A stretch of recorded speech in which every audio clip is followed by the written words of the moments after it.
Hi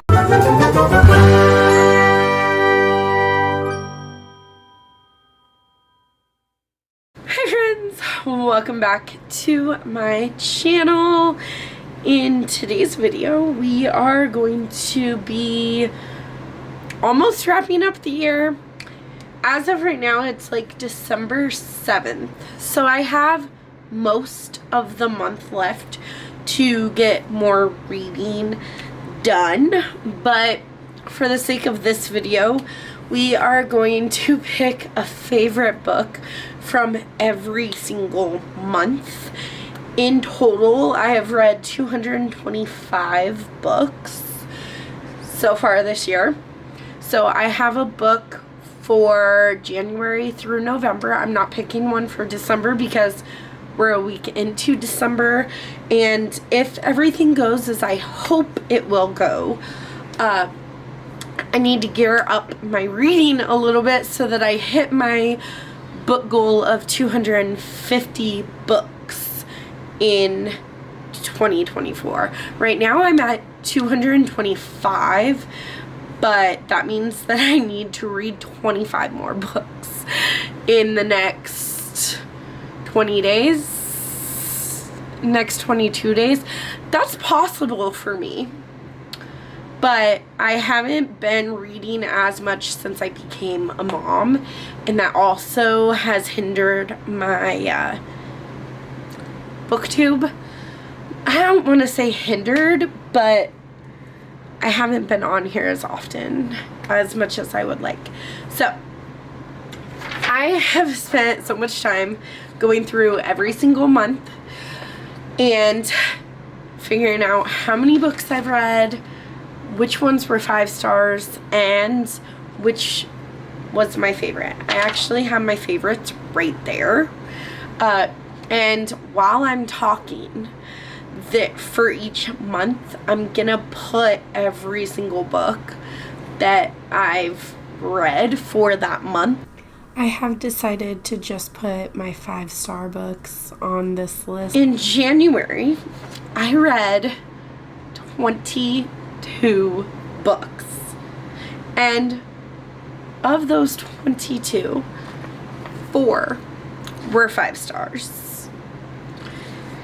So that's a good way to start the year. And let me grab my favorite book. So my favorite book for January was one that I had to read because it was one of my 24 books to read in 2024, and it was also a Christmas gift last year. So my brother-in-law got me To Kill a Mockingbird by Harper Lee. And honestly, I'm like, okay, I'm gonna read it because it was a Christmas gift, and you know, like, I have to read it, but I'm gonna not enjoy it. But oh my gosh, this book broke my heart so bad. Like, so badly that I had to buy a different copy. And I am collecting all the special editions, so if you see like a really nice To Kill a Mockingbird special edition, just like let me know where I can get it. But you follow, wow, this is a classic. I don't normally like classics, but this one I love. So you follow Scout and Jem, and it's like their sibling relationship, and it's about life in the 60s in America, and there's a lot about racism and things like that just are not, that I wish were not an issue anymore. But unfortunately, in the world that we live in, this spoke volumes about rural America, about how far we've come, but also how far we still have to go. And honestly, Scout is gonna live in my heart rent-free for the rest of my life. I just love her. She was me as a child. Like, she was very curious about the world, and she doesn't believe in the hate and the hatred of the world. And it was just, this is such a beautiful book. So if you've never read this, more than likely it's gonna make it to my top 10 books of 2024. I mean, like, I can't see it not being there. This one just full-heartedly, just like, it melted my heart and stitched it back together, and it's just, it's so perfect. I was going into this book with very low expectations. I really didn't think I'd like it, but fortunately for me, I loved it. Okay. Moving on to February, which is the shortest month of the year. So being the shortest month of the year, you would think that I would have slowed down on my reading. At least I think that I would have. But the shortest month of the year, February, I read 33 books. That is not the most amount that I read, but it's the second biggest number in the month, for the month. So, I had 5 5-star books, and this one was really tough for me to pick. I did it, not by much, and on any other day, it might be a different book. Where the Red Fern Grows was a reread, so I didn't count it for my favorite, but it is. But for today, it's We Need to Do Something by Max Booth III. This is creepy. This is like my favorite horror novel style. So it's like a survivalist horror. So you follow this family who is in a tornado warning, and they go to their bathtub, which, interesting fun fact, I did not know that you were supposed to go into bathtubs for tornadoes. I'm not in a place where we have tornadoes, but they went to the bathtub to, you know, like, fight out the tornado. And then they get trapped in the bathroom. And it sounds so weird, like, oh, okay, so a family's trapped in the bathroom. But, like, the stakes are super high. And you don't know what's going on outside because you can't see outside. So you're kind of, like, claustrophobic in this bathroom with this family. And it really, really gives me the ick, and the creep factor is real with this one. I loved everything about this book. And then in March, this one was also really hard for me to pick just one book because I only read 25 books in the month of March, but 7 of them, you heard me right, 7 of them were 5 stars. So this one was really tough for me, and I ultimately went with a romance. So for my favorite book of March, I went with At First Bite by Olivia Dade. Oh my god. This was messy and had all the things. So you follow Athena, whose fiance broke up with her the day before the wedding, I believe. And she had already quit her job they were gonna move to like this house right here in the back. They were gonna move there because her fiance lives over here and her fiance's brother lives right there. So they were gonna just connect it and make it this really big, you know, house. So they bought the house. She quit her job. Then he dumped her right before the wedding. Well, she found out that the reason that he dumped her was because of his brother, Matthew. I think his brother's name is Matthew. I don't remember his name, but that's Matthew, that's Athena. And so Athena is like, well, I mean, I'm still gonna move into that house. It's still my house. So she moves there. And her ex-fiance went on their honeymoon without her, of course. And she moved into this house and she's very, very depressed. Like, this is not a feel-good romance at all. I actually really, really hated Matthew. I despised him, and he is the love interest. So it's messy because it's her fiance's brother, and you know, like, that's messy. And then, like, he is the reason that they didn't end up together, and she's very, very depressed. She's like, can't even get out of bed most days. And I felt for her. I loved I fell in love with Athena. Really, that's what it's about. I love Athena. She was just perfection. And I felt for her. And I had so much empathy for the situation that she was in. Matthew? Hated him.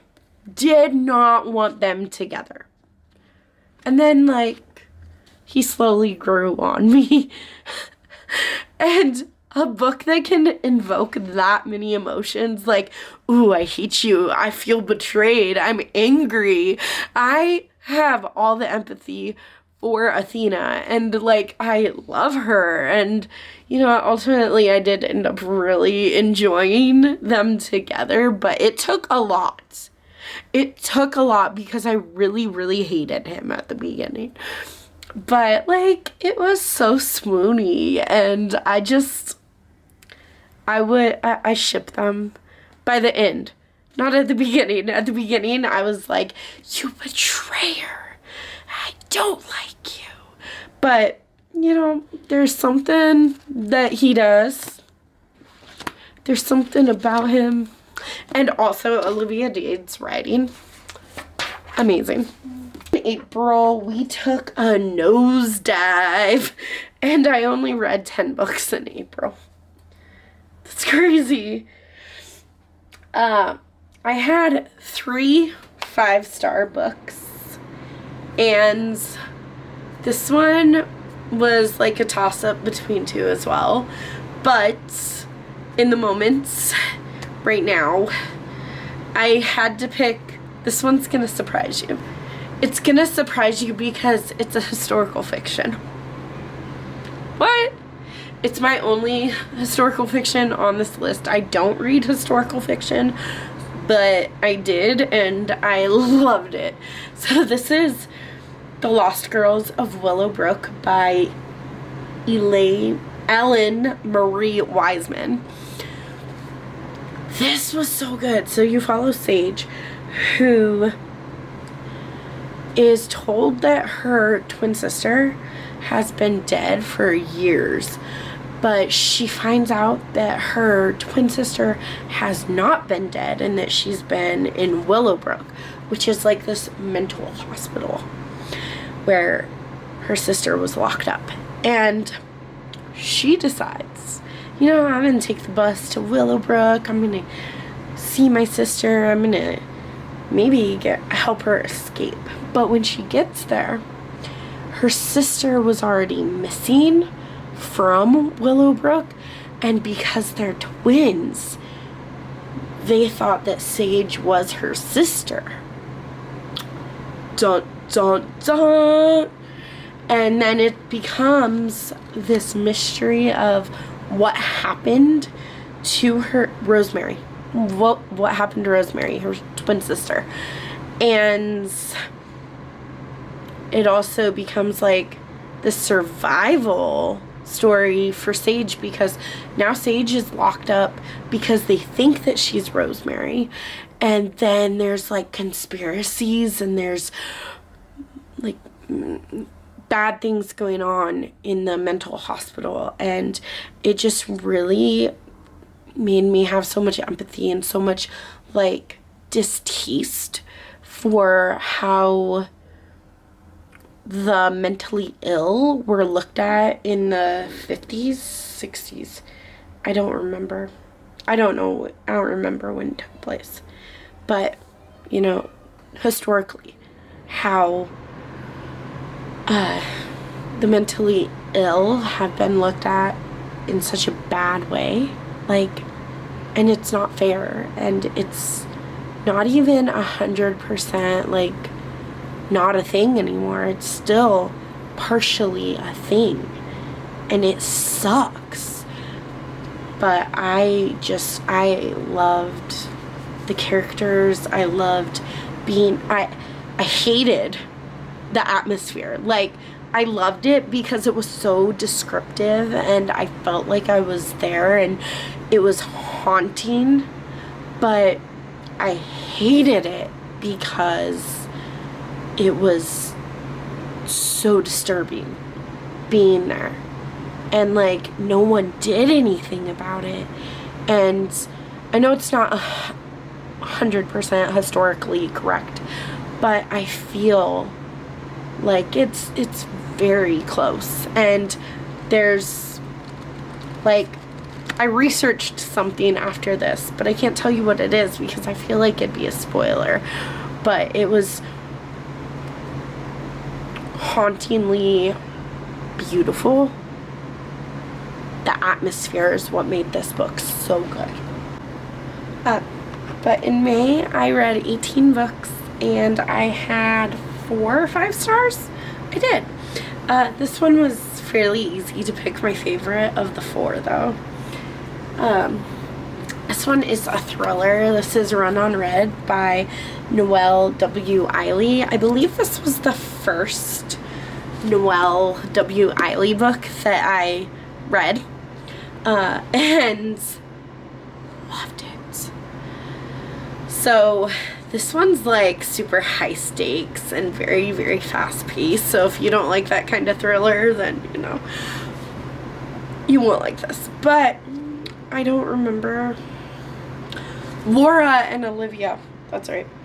They were pushed off the road by a truck, and then one of them got away and the other was taken. And instead of leaving her best friend, she turns around to go, you know, rescue her, and then like things get dark and demented, and it was very chilling, very fast paced, again very atmospheric, but this one was more of like a survival thriller. So maybe I have a style because, you know, survival thriller, survival horror, love that kind of thing.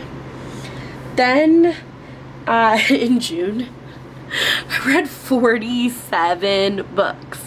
Okay, let me try that again so that you can hear me in the back. In June, I read 47 books. I took part in Camp Nightmare, and I took part in the Amazing Readathon. So I was just going, reading all the things. The sad part is that out of the 47 that I read in June, only 3 of them were 5 stars, and it was very easy to pick my all-time favorite for that month. You know, you can't do wrong with Abby Jimenez books. So Just for the Summer by Abby Jimenez. This one, oh, so good. So this says 4 dates, a kiss, and a breakup. That's all it will take to find her soulmate.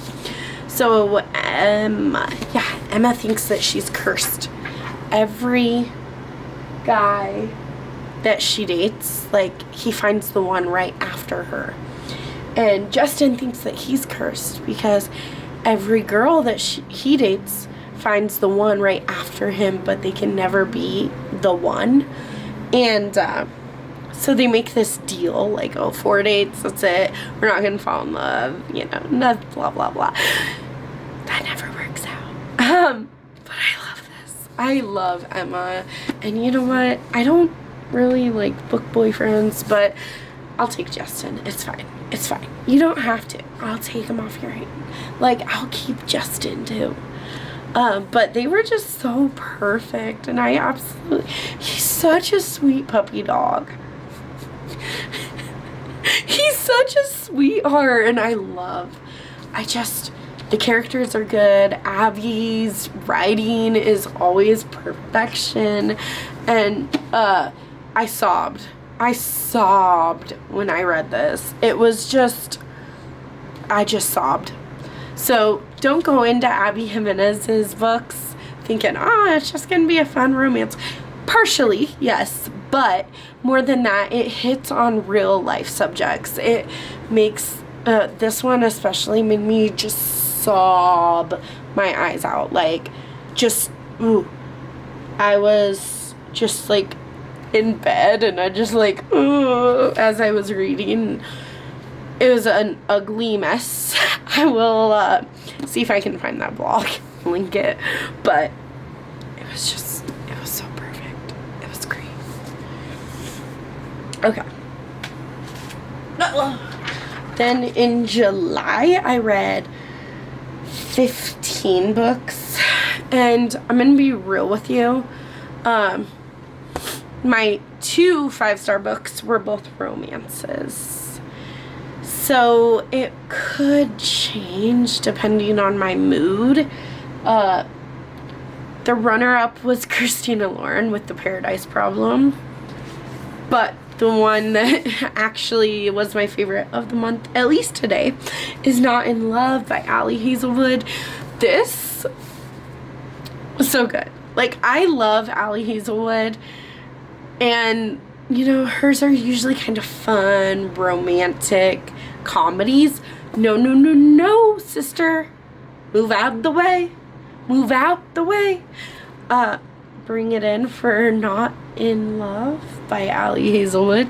This is much more forbidden, much darker, but not like super dark. It's still contemporary and a little bit of forbidden.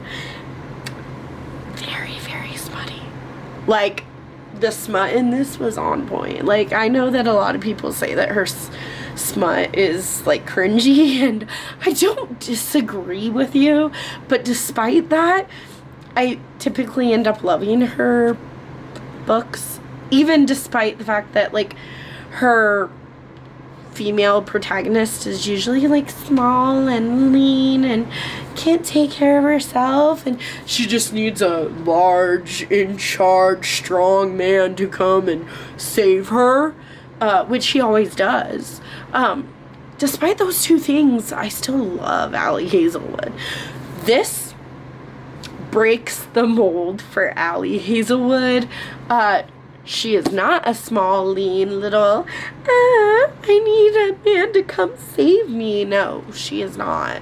And he is not a big, brooding man. He's just, like, very sweet and tender, and he, like, really fell for her before she fell for him. And I just love Rue, and I can't say a negative thing about this book. Like, I see your criticism on everything else Ali Hazelwood has ever written. I see it. I see where you're coming from. But despite those problems, I still love her. This breaks the mold. This changes the game. So Ali Hazelwood, if you're watching this, like, make more like this. The smut was on point. The forbidden aspect was, like, really good. I loved that part. And, like, it's more serious in tone than your romantic comedies. And don't get me wrong, I love your romantic comedies, but I need more of this. I need more. So I loved it. Then in August, I read 10 books, and I only had one 5-star book. So that made it super easy to pick The Eyes Are the Best Part by Monica Kim. This is, it says, a tense, harrowing nightmare of a novel. You follow, what's her name? Jaewon's life as she descends into madness, as you see her turn into a cannibal, you see her obsession with eyeballs, and like, this was more of a literary horror, so I don't think everyone would love it, but I ate this up. No pun intended. Okay, then September, I read 15 novels, and again, I only had one 5-star book. So for my favorite of September, I have Never Lie by Frida McFadden. I know everyone's like, oh, she's just a popcorn thriller writer. And you know what? You might be right. She might just be a popcorn thriller writer. But this one was twisted. Like, I didn't see it coming. This follows Trisha and Ethan, who are looking for a forever home. And their realtor, like, sets up this house tour. But then it starts snowing and they get locked in this house that's been vacant for like 3 years because the girl, Erica, right? I think. Adrienne. I'm sorry. Adrienne. She used to live here, but she's been missing for 3 years. So her house somehow goes for sale. So I guess they think that she's gone, like dead or something. And this entire story was so twisted, so just like shocking. My jaw dropped to the floor. And I know a lot of people aren't going to agree with me there, but I loved the popcorn thriller. It was just kind of like, it was a mix between a cozy, because, you know, they're isolated in this really nice mansion and things are happening, but also nothing's happening because they're isolated at this mansion. And you're kind of going back and forth from what happened to Adrienne to like what's going on now between Trisha and Ethan. And I really, really, really enjoyed it. In October, I read 16 books, and 5 of them were 5 stars. So I maybe cheated a little. I don't know. I picked 2, but these are part of the same series, and I read them both in the same month because I loved The Butcher and the Wren so much that I had to buy The Butcher Game by Elena Urquhart. I'm so sorry if I mispronounced that, but oh my god, this, like, look at that creep factor of that cover. And I like the blood on this cover, but this one's definitely more iconic. So in this, you follow the butcher, who is a serial killer. You get his perspective. You also get the Wren's perspective. She's the medical examiner that is trying to find him. And you go back and forth between the butcher and the Wren. And his mind is a very ugly place to be. Like, he loves torturing people, and he likes to, more than that, he likes to play mind games with them. So being in his mind while he's playing mind games with other people was disturbing in like the best way possible. And it was definitely a good versus evil type of situation. I don't know if there's gonna be more in the series, but Elena, if you are watching my channel, I need more in this series. This was like perfection. I went into this without really knowing much, and I'm like, I'm not gonna like it, but the cover was iconic and that's why I bought it. And then I read it and my jaw was on the floor, and like some of the twists and the secrets in this series, just like so clever, so clever. You're a clever girl. And I hated being in the butcher's mind, but I loved it. And then I felt very disturbed because I liked being there. I have a very complicated relationship with the characters in this book, but I think the characters are really what set the tone for this book, or this entire series. Like, please read the series. And then November is the last one that we have. I only read 5 books in November. Definitely hit a slump. Also, definitely like was trying to figure out this mom thing. So for that, I had 2 books that were 5 stars. And technically speaking, they were both in the same series. So the only 5 stars I gave was Crazy Stupid Romance and Isn't It Bromantic by Lisa K. Adams. But my favorite of the 2 was Isn't It Bromantic, which you finally get a Russian story. Something interesting about the Russian, though, I thought he read like a older character, like early 40s. Yeah, he's 29 in this book, which means that in all the rest he was slightly younger.